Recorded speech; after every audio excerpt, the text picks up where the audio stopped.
సుభగను తన ఇంటి వద్దనే విడిచిపెట్టి వెళ్ళిన తన భర్త కంటే ముందుగా తను అనుకున్నట్టే మోక్షం పొందింది.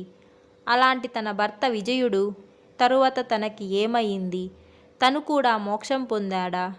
తనకు సుభగ గురించి తెలిసిందా లేదా అనే విషయాన్ని ఈ వీడియోలో మనం తెలుసుకుందాం. వీడియోను చివరి వరకు చూడండి. యువతి సంసర్గం యోగ విఘ్నంగా ఎంచి తన భార్యను మంగళాయన క్షేత్రంలోనే విడిచిపెట్టి పాశ విచ్ఛేదక క్షేత్రం చేరి సత్యేశ్వరుడుగా ప్రసిద్ధి పొందిన స్వయంభువ శివలింగమునకు పశ్చిమంగా సువర్ణముఖిలో తన పేర ఓ తీర్థం విజయతీర్థం నిర్మించుకొని అందులో త్రిశవన స్నానం చేస్తూ పరమేశ్వరారాధనతో కాలం గడపసాగాడు విజయుడు.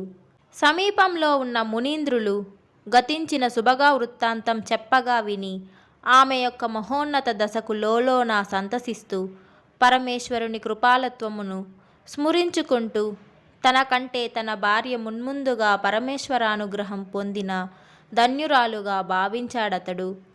పాశ విచ్ఛేదక క్షేత్రంలో సాంగంగా ఆలయ నిర్మాణం చేసి చుట్టుపక్కల నానావిధ పుష్పఫల సంభరితాలైన వృక్ష సముదాయం పెంచుతూ నిత్య పూజా దురంధరుడై త్రికరణ శుద్ధిగా తన మనస్సును పరమేశ్వరునందు లయింపజేశాడు. ఓనాడు పరమేశ్వరుడు అతని భక్తిని మనశ్శుద్ధిని పరీక్షింపగోరి ఘనవల్లభుడైన చంద్రహాసుడును వానిని రప్పించి వానికి మహావిష్ణురూపం కల్పించి పాశ విచ్ఛేదక క్షేత్రంలో శివార్చనారతుడుగా ఉంటున్న విజయుని మనసు మార్పింపవలసిందిగా ఆదేశించి పంపించాడు. మాయా విష్ణురూపధారి అయిన చంద్రహాసుడు విజయుణ్ణి సమీపించి శివార్చనను నిరసించి పలు విధాలుగా ప్రలోభపెట్టి ప్రయత్నించచూచాడు. దైవకర్మ ఫలాలను ఎరుగలేక మూర్ఖంగా ప్రవర్తిస్తున్నావని విజయుణ్ణి నిందించాడతడు. చిలుక బూరుగ చెట్లను ఆశ్రయించి ఫలాలను ఎలా పొందజాలదో అలాగే నీవు కూడా శివుణ్ణి ఆశ్రయించి సత్ఫలితం పొందలేవని నొక్కి చెప్పాడు. అంచేత శివారాధన మాని తన్నారాధించమని అంటే విష్ణుమూర్తిని అనేక ఉపపత్తులు చూపి చెప్పాడు.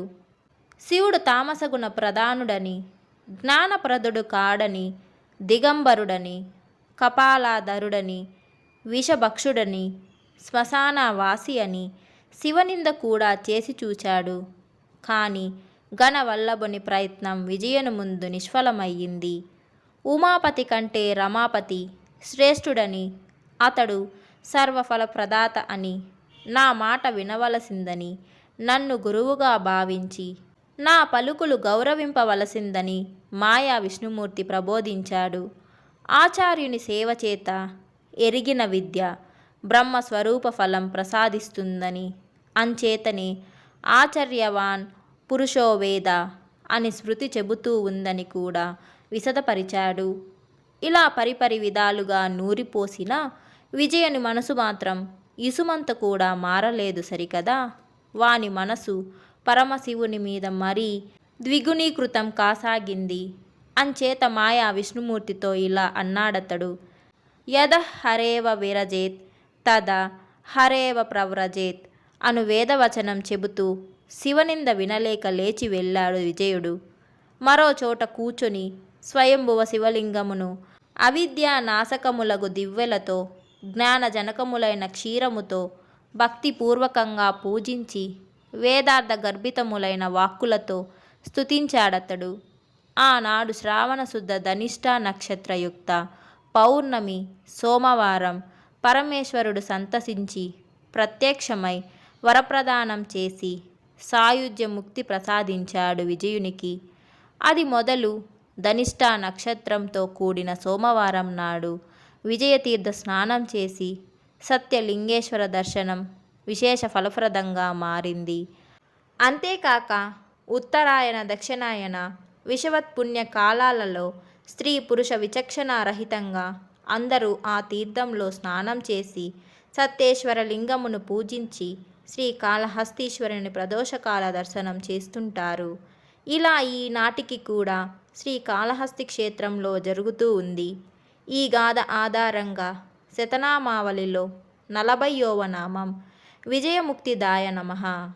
విజయునికి ముక్తిని ప్రసాదించిన శ్రీ కాళహస్తీశ్వరునకు వందనం అను నామం ఏర్పడింది.